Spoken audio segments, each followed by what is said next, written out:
علل کا علم جو ہے وہ اصول حدیث میں سب سے زیادہ مشکل قرار دیا گیا ہے، یہاں تک کہ چند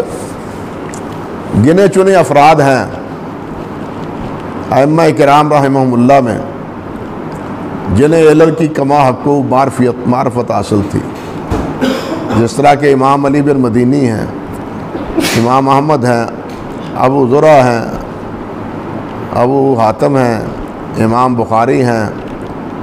یعقوب بن سفیان ہیں، بعد میں جناب امام دارقطنی ہیں، یہ حضرات۔ باقی اتنے محدثین ہیں جنہوں نے کتابیں لکھی ہیں، کتابیں لکھ گئے وہ، لیکن اس قسم کی جو بھول بھلیے ہیں ان سے واقفیت ان ائمہ کی ہے، ان ائمہ کرام کی، اور اس لیے کجا ان ائمہ کرام کا فیصلہ اور کجا متاخرین کا فیصلہ، ان کے سامنے تمام اجزاء موجود تھے، جز اجزاء موجود تھے۔ ہم یہ مثال نہیں سمجھتے، مثال کے طور پر آپ ہی دیکھ لیں، حمام بن منبہ کا صحیفہ ہے، یہ تو اب ہمارے سامنے آیا، ان کے سامنے اس وقت تھا، جس کو ایک ہی جگہ امام احمد بن حنبل رحمۃ اللہ علیہ نے نقل کر دیا ہے، مسند امام احمد، لیکن امام بخاری بھی اسی کی روایتیں لائے ہیں، امام مسلم بھی۔ امام بخاری کا اسلوب اور ہے، امام مسلم کا لانے کا روایت اسلوب اور ہے۔ اسی طرح دوسرے جو صحیفے تھے تابعین کے، تبع تابعین کے، وہ ان کے سامنے تھے۔ پھر محدثین نے جو یہ کتابیں لکھی ہیں، ما رواہ مالک عن زہری، ما رواہ شعبہ عن فلاں، ما رواہ سفیان عن فلاں، ما رواہ عبد الرحمن بن مہدی عن فلاں، یہ اجزاء بھی ان کے پاس موجود تھے۔ ان اجزاء تک ہماری دسترس کا اب سوال ہی پیدا نہیں ہوتا، اور انہی روایات کی بنیاد پر وہ کہتے تھے یہ روایت ان کی نہیں ہے، یہ ان کی ہے۔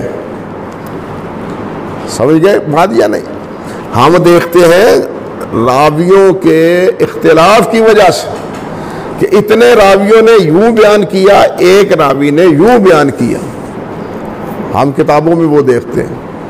مگر ان کے سامنے یہ ساری چیزیں زبانی موجود تھی، اور رسائل میں بھی موجود تھی، اس کی مثالیں موجود ہیں۔ میں نے بتلایا تھا کہ بہت سی مثالیں دی ہیں مجروحین میں، امام ابن اس کے مقدمے میں امام ابن حبان رحمۃ اللہ علیہ نے، کہ وہ ہمارے اکابر وہ جانتے تھے کہ یہ روایت، یہ متن کس صحابی کا ہے اور کس سند سے، اس سند سے اگر کسی اور نے یہ سند بیان کیا، وہ یہ قتیبہ کی جو روایت ہے، امام بخاری وہی تو کہتے ہیں کہ یہ سند جو قتیبہ سے ذکر ہے یہ صحیح نہیں، خالد یہ ان کا ہم نوا تھا، سفر کا ساتھی تھا، وہ صحیح الحفظ ہے، اس نے اس سند میں اس سند کو قتیبہ پر ایسے پیش کیا اور قتیبہ نے اسی طرح بیان کر دیا۔ امام بخاری نے یہ علت ذکر کی ہے، سمجھے یا نہیں؟ قتیبہ باوجود حافظ ہونے کے اس جگہ پر خطا کھا گئے، وہم کا شکار ہو گئے۔ راوی اس طرح کرتے تھے نا، اپنی ایک روایت دوسری کی روایت میں شامل کر دی، یا وہ پڑھا رہے ہیں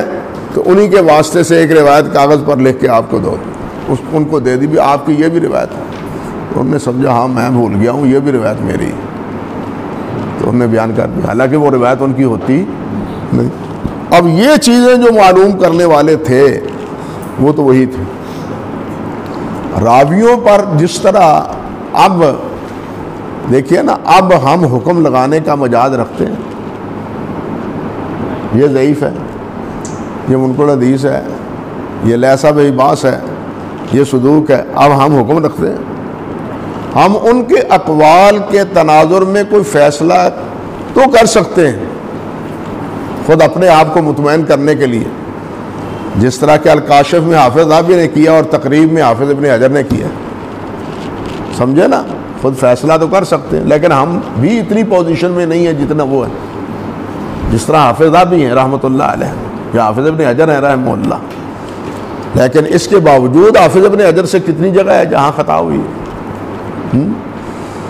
تقریباً 100 کے قریب وہ راوی ہیں بخاری شریف کے جن کو اپنے حافظ ابن حجر نے مقبول کہا ہے، 100 کے قریب جن کو تقریب میں انہوں نے مقبول کہا ہے۔ اب مقبول کی روایت کیا حکم کیا ہے وہ آپ جانتے ہیں کہ تقریب کے مقدمے میں کیا کہا ہے،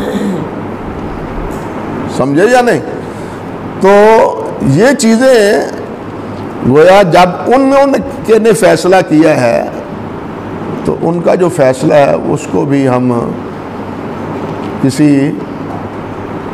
ظاہری چند اسانید کو دیکھ کے ان کے ساتھ اختلاف کر لیں، یہ اچھی بات نہیں ہے۔ ہاں اگر دلائل ہوں متقدمین میں سے، ائمہ میں سے، وہ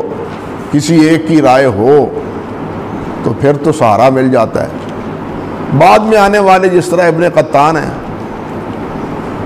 جیسے ابن قطان ہیں یا بہقی ہیں، ان کی وہ پوزیشن تو نہیں ہے جو امام دارقطنی کی ہے، جو امام دارقطنی کی ہے، یہ جو امام ابو زرع، امام بخاری اور ابو حاتم کی ہے۔